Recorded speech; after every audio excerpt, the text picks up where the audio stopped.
Hello everyone, स्वागत है आप लोगों का मेरे YouTube channel my TV my notes पे। आज इस वीडियो में हम लोग बिहार के जीके पढ़ेंगे। बिहार के जितनी भी जीके होते हैं इस वीडियो में हम लोग कवर करेंगे।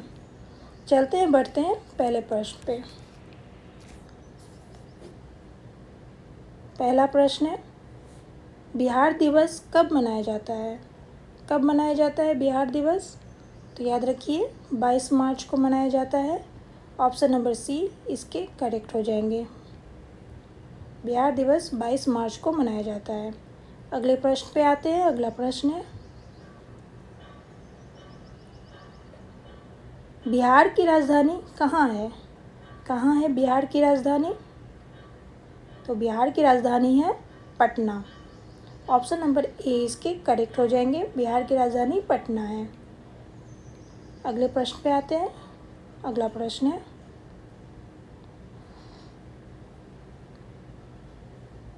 बिहार का उच्च न्यायालय है कहाँ है? बिहार का उच्च न्यायालय कौन से ज़िले में है? तो याद रखिए पटना में है। ऑप्शन नंबर ए इसके करेक्ट हो जाएंगे। अगले प्रश्न पे आते हैं। अगला प्रश्न है,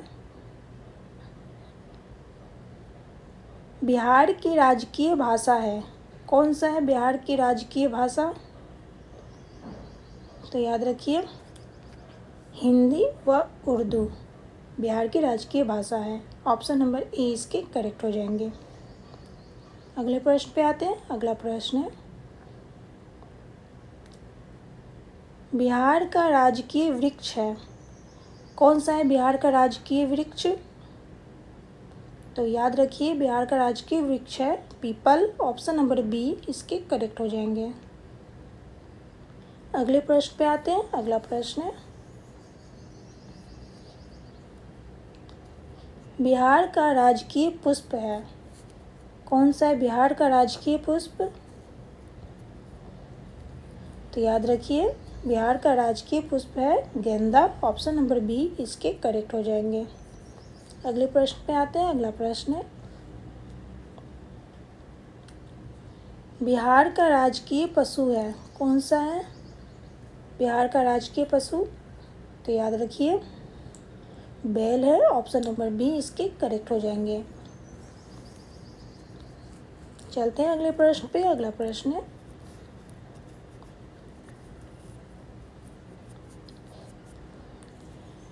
बिहार का राजकीय पक्षी कौन सा है? कौन सा है बिहार का राजकीय पक्षी? तो याद रखिए गोरैया है। ऑप्शन नंबर डी इसके करेक्ट हो जाएंगे। आते हैं अगले प्रश्न पे। अगला प्रश्न है,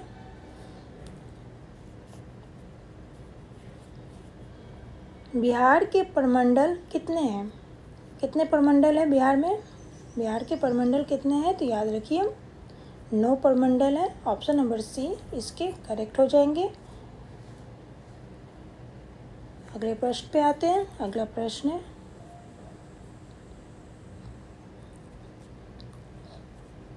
बिहार का जिला है कितने ज़िले हैं बिहार में? बिहार के कितने ज़िले हैं? तो याद रखिए बिहार के ज़िले हैं 38। ऑप्शन नंबर डी इसके करेक्ट हो जाएंगे। अगले प्रश्न पे आते हैं। अगला प्रश्न है,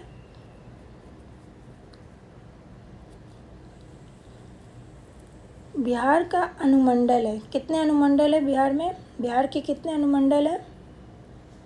तो याद रखिए 101 अनुमंडल है। ऑप्शन नंबर बी इसके करेक्ट हो जाएंगे। अगले प्रश्न पे आते हैं। अगला प्रश्न है, बिहार में विश्वविद्यालयों की संख्या कितनी है? कितनी है विश्वविद्यालयों की संख्या बिहार में? तो याद रखिए 21 है। ऑप्शन नंबर ए इसके करेक्ट हो जाएंगे। अगले प्रश्न पे आते हैं। अगला प्रश्न है, बिहार में सर्वाधिक जनसंख्या वाला जिला कौन सा है? कौन सा है? तो याद रखिए पटना है। ऑप्शन नंबर ए इसके करेक्ट हो जाएंगे। अगले प्रश्न पे आते हैं। अगला प्रश्न है, बिहार में सबसे कम जनसंख्या वाला जिला है कौन सा जिला है? सबसे कम जनसंख्या वाला जिला तो याद रखिए शेखपुरा है। ऑप्शन नंबर बी इसके करेक्ट हो जाएंगे। अगले प्रश्न पे आते हैं। अगला प्रश्न है, बिहार में सर्वाधिक साक्षरता वाला जिला है, कौन सा है साक्षरता वाला जिला? तो याद रखिए रोहतास है। ऑप्शन नंबर ए इसके करेक्ट हो जाएंगे। बिहार में सर्वाधिक साक्षरता वाला जिला है रोहतास। ऑप्शन नंबर ए इसके करेक्ट हो जाएंगे। अगले प्रश्न पे आते हैं। अगला प्रश्न है,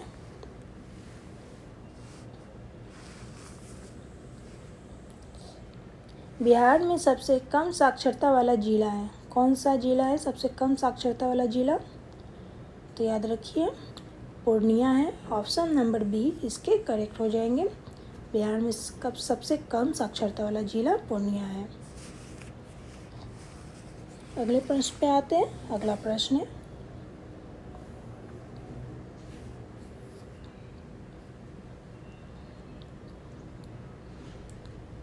बिहार में सर्वाधिक वर्षा वाला जिला है, कौन सा है? बिहार में सबसे अधिक वर्षा वाला जिला कौन सा है? तो याद रखिए किशनगंज है। ऑप्शन नंबर ए इसके करेक्ट हो जाएंगे। बिहार में सर्वाधिक वर्षा वाला जिला है किशनगंज। अगले प्रश्न पे आते हैं। अगला प्रश्न है, बिहार में सबसे कम वर्षा वाला जिला है, कौन सा जिला है? बिहार में सबसे कम वर्षा वाला जिला कौन सा है? तो याद रखिए औरंगाबाद है। ऑप्शन नंबर बी इसके करेक्ट हो जाएंगे। अगले प्रश्न पे आते हैं। अगला प्रश्न है,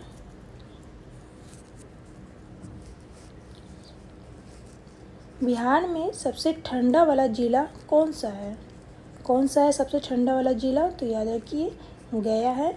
गया सबसे ठंडा वाला जिला है और गर्म वाला भी जिला है गया। ऑप्शन नंबर बी इसके करेक्ट हो जाएंगे।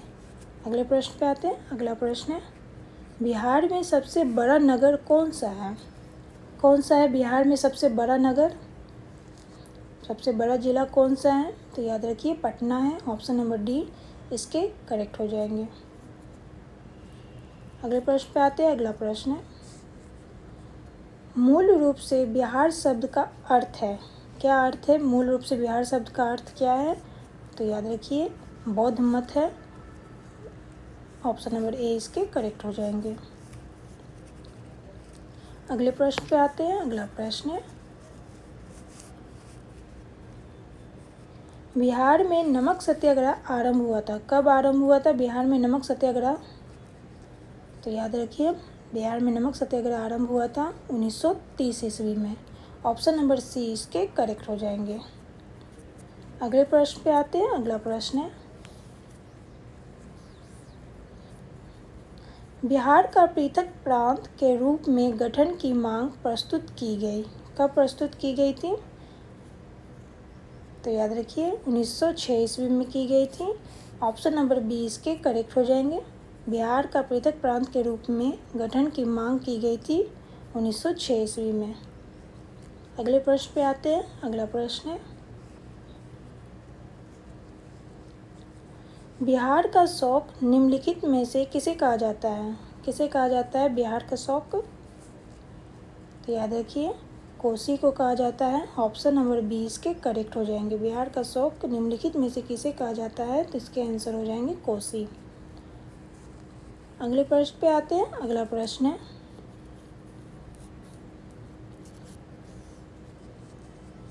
संपूर्ण बिहार राज्य स्थित है, कहाँ स्थित है, किस क्षेत्र में स्थित है संपूर्ण बिहार राज्य? तो याद रखिए यह मैदानी क्षेत्र में स्थित है संपूर्ण बिहार राज्य। ऑप्शन नंबर ए इसके करेक्ट हो जाएंगे। अगले प्रश्न पे आते हैं। अगला प्रश्न है,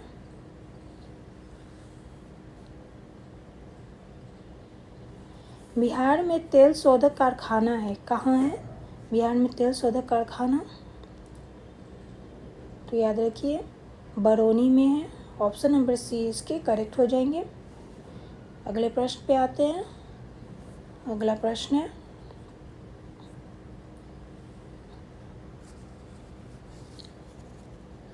पूर्वी मध्य रेलवे क्षेत्र का मुख्यालय कहाँ स्थित है, कहाँ स्थित है पूर्वी मध्य रेलवे क्षेत्र का मुख्यालय? तो याद रखिए हाजीपुर में स्थित है।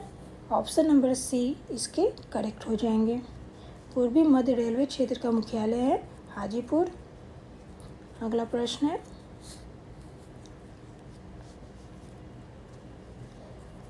निम्नलिखित झीलों में से कौन सी बिहार में स्थित है? कौन सी झील बिहार में स्थित है इसमें से? तो याद रखिएगा, अनुपम झील बिहार में स्थित है। ऑप्शन नंबर बी इसके करेक्ट हो जाएंगे। अगले प्रश्न पे आते हैं। अगला प्रश्न है, नालंदा विश्वविद्यालय किस लिए विश्व प्रसिद्ध था? किस लिए विश्व प्रसिद्ध था नालंदा विश्वविद्यालय? तो याद रखिए, बौद्ध धर्म दर्शन के लिए प्रसिद्ध था। ऑप्शन नंबर सी इसके करेक्ट हो जाएंगे। अगले प्रश्न पे आते हैं। अगला प्रश्न है,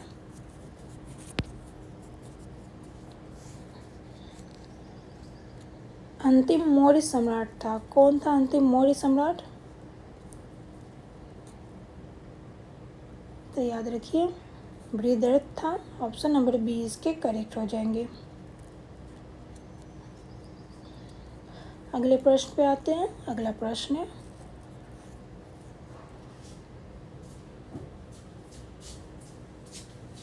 बिहार में मुगल साम्राज्य के प्रांत के रूप में गठन हुआ था। कब गठन हुआ था बिहार में मुगल साम्राज्य के प्रांत के रूप में?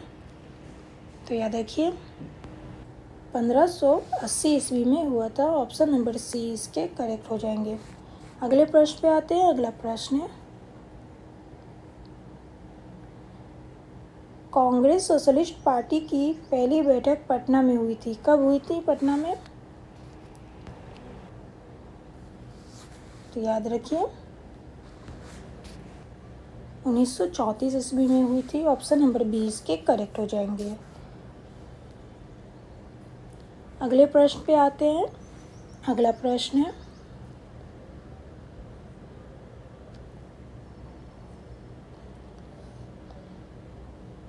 डॉक्टर राजेंद्र प्रसाद कहाँ के रहने वाले थे? कहाँ के रहने वाले थे डॉक्टर राजेंद्र प्रसाद? तो ये याद रखिए, बिहार के रहने वाले थे doctor Rajendra Prasad. Option number B इसके करेक्ट हो जाएंगे।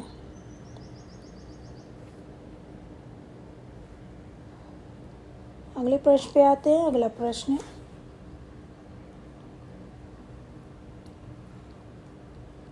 निम्नलिखित में से कौन सा बिहार का लोक नृत्य है? कौन सा बिहार का लोक नृत्य है इनमें से? ऑप्शन है झाली, गरबा, झुमरी या इनमें से कोई नहीं। तो याद रखिए, झुमरी है। ऑप्शन नंबर सी इसके करेक्ट हो जाएंगे। अगले प्रश्न पे आते हैं। अगला प्रश्न है, पटना के 1857 के स्वतंत्रता संग्राम के नेता थे। कौन थे? पटना के 1857 के स्वतंत्र संग्राम के नेता कौन थे? तो याद रखिए, पीर अली खान थे। ऑप्शन नंबर ए इसके करेक्ट हो जाएंगे। अगले प्रश्न पे आते हैं। अगला प्रश्न है,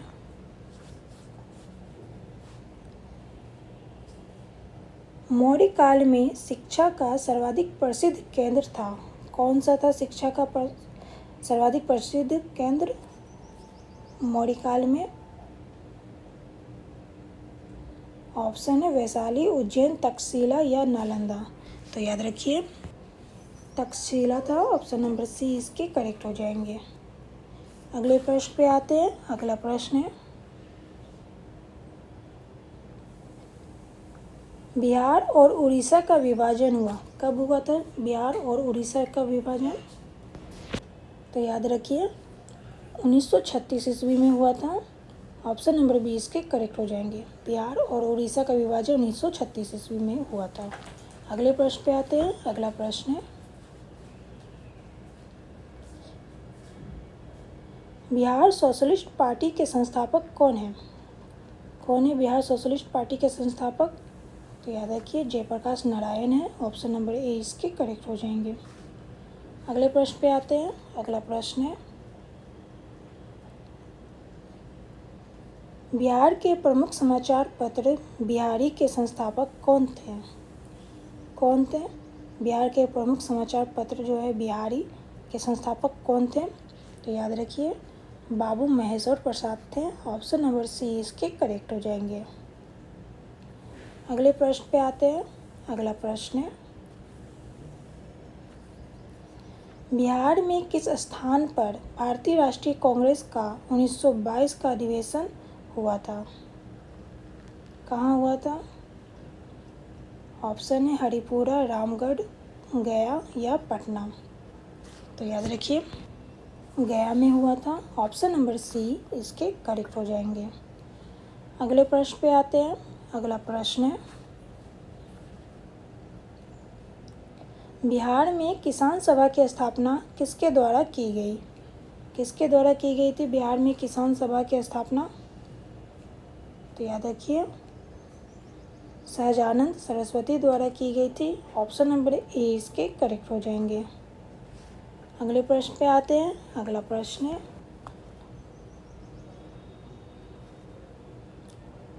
बिहार प्रांतीय किसान सभा का गठन हुआ कब हुआ था? बिहार प्रांतीय किसान सभा का गठन,